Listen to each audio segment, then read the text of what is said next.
आज हम लोग 10वीं वर्ग के नौवें अध्याय को पढ़ेंगे, जिसमें त्रिकोणमिति का कुछ अनुप्रयोग नामक चैप्टर के विषय में बात विचार किया जाएगा। यह जो चैप्टर है यह पहले जो बीता हुआ है चैप्टर त्रिकोणमिति उसी से जुड़ा हुआ है। इसका एक और नाम ऊंचाई और दूरी भी कहा जाता है। तो ऊंचाई और दूरी जैसे कि इसका नाम है, यहाँ पे यह ऊंचाई हो गया और इससे यह दूरी हो गया। इस ऊंचाई और दूरी से बनने वाले इस गणितीय स्थिति को, गणितीय तरीके को ऊंचाई दूरी चैप्टर के नाम से भी जाना जाता है और इसे त्रिकोणमितीय अनुप्रयोग भी कहा जाता है। तो इसके पहले मिति नामक चैप्टर में आपको बताया था कि कोई भी चीज जो है वह कहीं खड़ी होती है तो वह 90 डिग्री के एंगल पे खड़ी होती है, और यह धरती पर या कोई आधार होता है जहाँ पे वो खड़ा हो सकती है। तो यहाँ यह मान लीजिए यह धरती हो गया, यहाँ जो एक खंभा लगा हुआ है जो 90 डिग्री के एंगल पे है, तो यह जो रेखा है यह दृष्टि रेखा कहलाती है, ठीक है। और यह जो कोण बनता है यह उन्नयन कोण कहलाता है, उन्नयन कोण। आगे यह जो रेखा है यह क्षैतिज रेखा,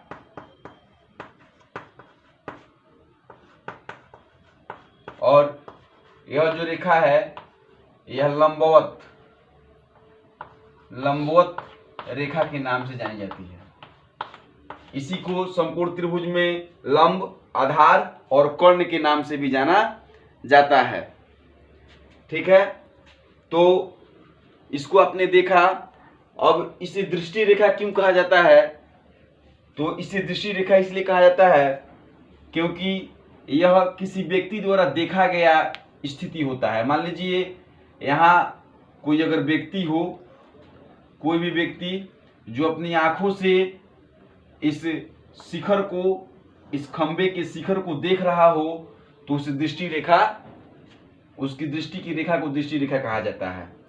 और क्षैतिज रेखा वह जहाँ से खड़ा होता है उसकी आंखों की स्थिति को जब इस खंबे के बिंदु को जब जोड़ा जाता है तो वह क्षैतिज रेखा होता है। और क्षैतिज रेखा और दृष्टि रेखा के माध्यम से जो कोण यहाँ पे बनाए जाते हैं यह उन्नयन कोण के नाम से जाना जाता है। अब इसके बाद आता है आपका अवनमन कोण, जहाँ यहाँ तो मान लीजिए नीचे से हम किसी खंबे को या किसी मतलब मीनार को या बिजली के खंबे को जब हम ऊपर से देखते हैं तो नीचे से देखते हैं तो जो कोण हमारे आंखों के पास बनता है वो उन्नयन कोण के नाम से जाना जाता है। लेकिन जब हम छत पर खड़े होते हैं और वहाँ से जो है, मान लीजिए यहाँ हम यहाँ पे खड़े हैं और यह सपोज यह छत है किसी मकान का, और तब हम किसी खंभे को देख रहे हैं तो खंभा भी धरती पर होता है और मकान भी धरती पर होता है। तो ऐसी स्थिति में इस यहाँ पर जो यह क्षैतिज रेखा बनती है और यहाँ जो है यह दृष्टि रेखा बनाई जाती है। अगर इसके शीर्ष को, यहाँ पे शीर्ष को देखते हैं तो कोण जो ऊपर बनेगा, तो यहाँ के लिए यह फिलहाल उन्नयन होगा। लेकिन जब हम इसके अगर पाद बिंदु को देखते हैं तो यहाँ पे जो ये कोण बना यह भी अवनमन कोण कहलाता है।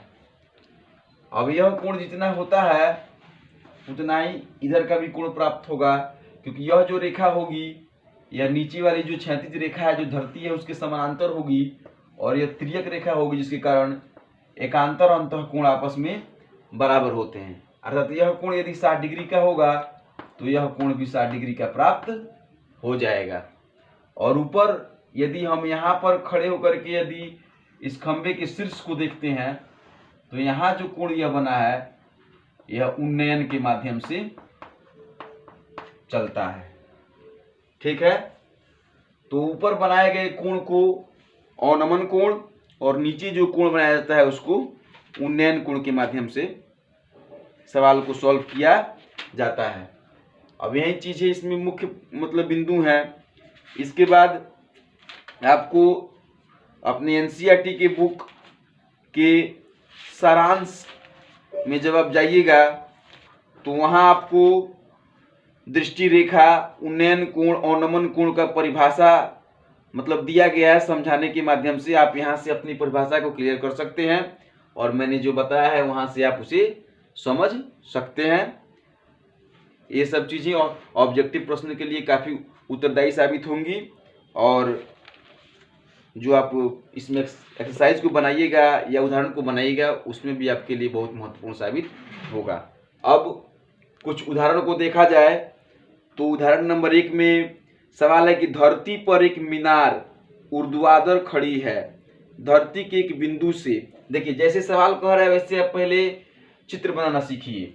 धरती पर मान लीजिए यह धरती है, यहाँ पर एक मीनार है जो ऊर्ध्वाधर, ऊर्ध्वाधर का मतलब होता है खड़ा, लंबवत खड़ी है। शब्दों को समझिएगा तो आप इस चैप्टर को आसानी से बना सकते हैं। और यह चैप्टर एक ऐसा चैप्टर है जिसमें से प्रत्येक साल 2 या 1 प्रश्न जो है अनिवार्य रूप से परीक्षा में, बोर्ड की एग्जाम में पूछे जाते हैं। इसलिए एग्जाम की दृष्टि से भी और आपकी समझदारी की दृष्टि से भी यह मतलब प्रश्नावली अत्यंत महत्वपूर्ण है। इसलिए आप इसे ध्यान से देखें और समझने का प्रयास करें।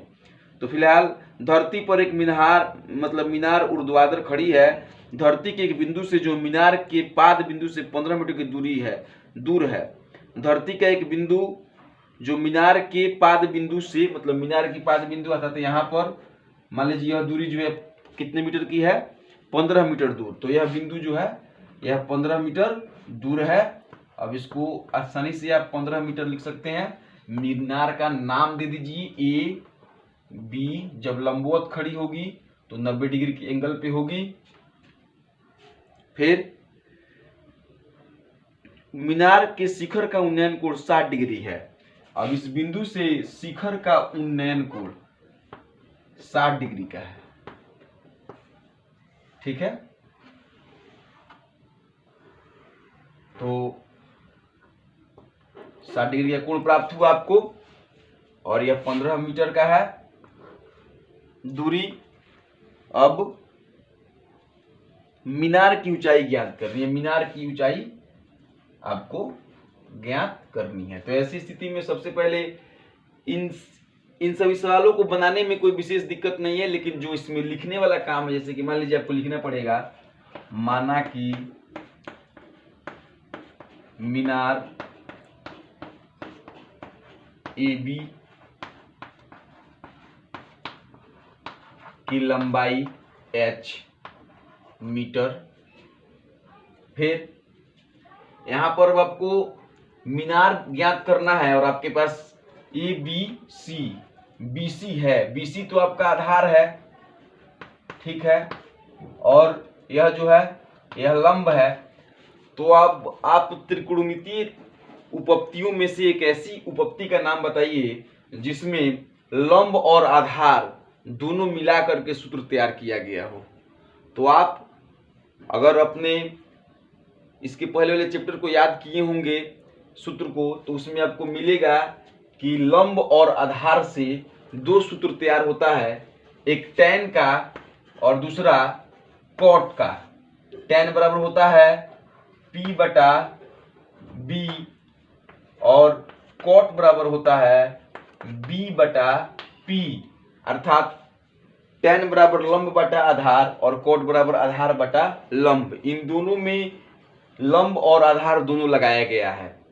अर्थात यदि आप इन दोनों में से कोई एक सूत्र लिखिएगा तो आसानी से आप इस सवाल को बना सकते हैं। अब अकॉर्डिंग टू क्वेश्चन आप tan थीटा की जगह पे यहाँ पे 60 लिखिएगा तो आपको यहाँ पे h/15। आप h/15 डायरेक्ट मत लिखिए, आप लिखिए AB/BC। AB का मान आपका है h/15।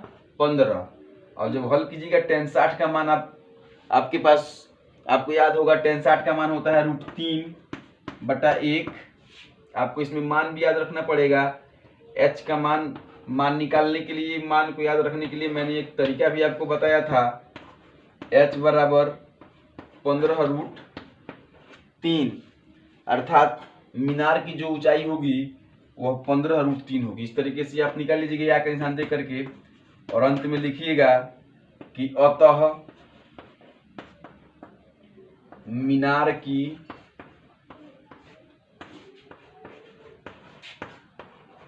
ऊंचाई बराबर 15√3, और लिख करके घेर करके लिख दीजिए।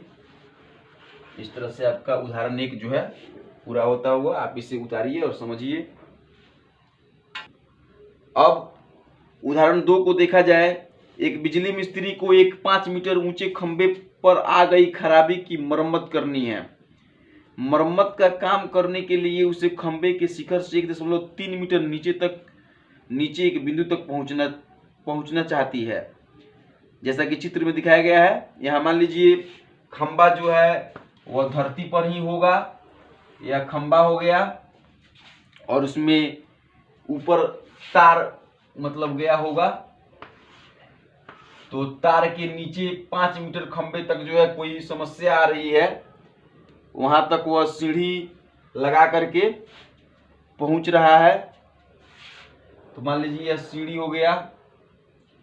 अब 5 मीटर ऊंचे खंभे पर आ गई खराबी की मरम्मत करनी है। मरम्मत का काम करने के लिए उसे खंभे के शिखर से 1.3 मीटर नीचे एक बिंदु तक पहुंचना चाहती है। यहां तक पहुंचने के लिए प्रयुक्त सीढ़ी की लंबाई कितनी होनी चाहिए, जिससे कि 36 से 60 डिग्री वे कोण से झुकने पर अपेक्षित स्थिति तक पहुंच जाए। और यह भी बताइए कि खंभे का पाद बिंदु कितनी दूरी पर सीढ़ी के पाद बिंदु से होना चाहिए। देखिए यहाँ पर जो है यह जो कोण बनाया जा रहा है, यह कोण इसमें बन रहा है 60 डिग्री का, और खंभा जो है यहाँ 90 डिग्री का कोण बना रही है। ठीक है, तो आपको 2 चीजें ज्ञात करनी है कि खंभे का पाद बिंदु कितनी दूरी पर है, मतलब यहाँ से लेकर यहाँ तक की दूरी भी आपको ज्ञात करनी है, और दूसरी चीजें कि सीढ़ी उसको कितना चाहिए यह भी ज्ञात करना है।